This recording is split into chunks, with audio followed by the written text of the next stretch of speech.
Olympic में भारत ने अपना तीसरा पदक हासिल किया। राज्य के कोल्हापुर के निशानेबाज स्वप्निल कुसाले ने निशानेबाजी में कांस्य पदक जीता है। उनकी इस जीत पर राज्य के मुख्यमंत्री एकनाथ शिंदे ने उन्हें बधाई दी। आज मुंबई में मीडिया से बात करते हुए उन्होंने अपनी प्रतिक्रिया दी। इस दौरान शिंदे ने ठाकरे गुट को अपनी बची हुई शिवसेना बचाने की भी सलाह दी है। आता आज आपला कोल्हापूरचा नेमबाज स्वप्निल कुसाळे याला आज कांस्य पदक मिळाले ऑलिम्पिकमध्ये। त्याचं मी आता अभिनंदन केलंय, त्याला शुभेच्छा दिल्या। कोल्हापूरच्या आपल्या महाराष्ट्रातला स्वप्निल कुसाळे याला ऑलिम्पिकमध्ये कांस्य पदक मिळणं ही आपल्या दृष्टीने अभिमानाची बाब आहे। अतिशय खडतर मेहनत करून सर्वसामान्य कुटुंबामधला स्वप्निल कुसाळे आज ऑलिम्पिकमध्ये पोहोचला आणि म्हणून मी त्यांच्या वडिलांचं अभिनंदन केलं, त्यांच्या कोचचं अभिनंदन केलं आणि त्यांचं देखील व्हिडिओ कॉलवर त्यांचंही अभिनंदन केलं, त्याच्याशी बोललो आणि 13 कोटी जनतेच्या वतीने स्वप्निल कुसाळे याचं खूप खूप अभिनंदन, त्याच्या पुढच्या वाटचालीस शुभेच्छा। राज्य सरकारच्या वतीने 1 कोटी रुपये त्याला आपण बक्षीस देखील दिलंय आणि आल्यानंतर त्याचं सरकार शासनाच्या वतीने स्वागत करेल। पुढच्या त्याच्या ऑलिम्पिकच्या वाटचालीमध्ये त्याला पूर्णपणे राज्य शासन मदत करेल, सहकार्य करेल। उबाटाकडे शिवसेना उरली आहे ती त्यांनी वाचवावी आणि दिल्ली खूप दूर आहे, दिल्ली बहुत दूर आहे। गल्लीमधून दिल्लीपर्यंत पोहोचायला खूप वेळ लागतो। त्यामुळे ज्या पद्धतीने त्यांनी आज देवेंद्रजींवर आगपाखड केलेली आहे याच्यातून ते किती गोंधळलेले आहेत आणि किती म्हणजे काय म्हणतो त्याला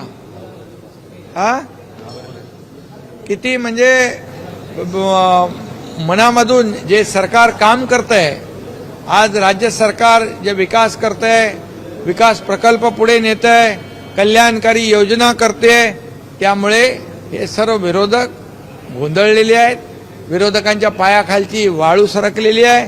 खरं म्हणजे यांचं अशा परिस्थितीमध्ये, अशा राजकारणामध्ये अशी भाषा बोलणं ही खरं म्हणजे याच्यावरून त्यांची जी काही वृत्ती आहे किंबहुना त्यांच्या पायाखालची वाळू जी सरकलेली आहे हे त्याच्यातून दिसून येतं। त्यामुळे देवेंद्र फडणवीस यांनी महाराष्ट्रामध्ये मुख्यमंत्री म्हणून केलेलं काम, आता माझे सहकारी म्हणून आम्ही टीम म्हणून जे काम करतोय महाराष्ट्राला माहीत आहे आणि आम्ही सर्वजण या राज्यामध्ये जे काही विकासाचे प्रकल्प पुढे नेतोय, कल्याणकारी योजना पुढे नेतोय, त्याचे निर्णय घेतोय, यामुळे झालेली पोटदुखी आहे आणि त्यातूनच अशा प्रकारचं खालच्या पातळीवरचं वक्तव्य त्यांनी केलेलं आहे।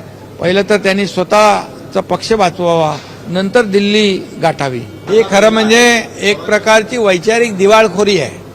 अशा प्रकारचं महाराष्ट्राने कधी पाहिलेलं नाही। अशा प्रकारची खालच्या पातळीवरची टीका, तू मै हे महाराष्ट्राची परंपरा नाही आहे, महाराष्ट्राची एक संस्कृती आहे, हे पुरोगामी महाराष्ट्र आहे। आणि आज आपली जी काही ज्या पद्धतीने जे विरोधक ज्या पद्धतीने खालच्या पातळीवरचे आरोप करतायत, त्यांना ही लाडकी बहीण एकदम मनाला लागलेली आहे, लाडका भाऊ एकदम मनाला लागलेला आहे आणि त्यामुळे ते अशा याच्यातून वैचारिक दिवाळखोरीतून अशा प्रकारची वक्तव्य करू लागलेले आहेत। पण आम्ही आरोपाने उत्तर देणार नाही, आम्ही आरोपाला कामातून उत्तर देऊ आणि म्हणून आम्ही काम करत राहू, कल्याणकारी योजना राबवू।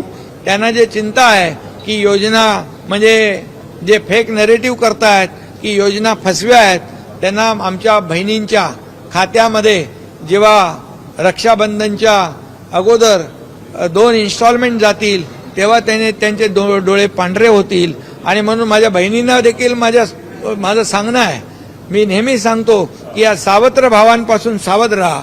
यांना पोटदुखी आहे, तुम्हाला मिळालेले पैसे त्यांना बघवत नाहीत, मिळणारे पैसे बघवत नाहीत। तुम्हाला सरकार तुमच्या पाठीशी उभं आहे, बहिणींच्या आणि भावांच्या।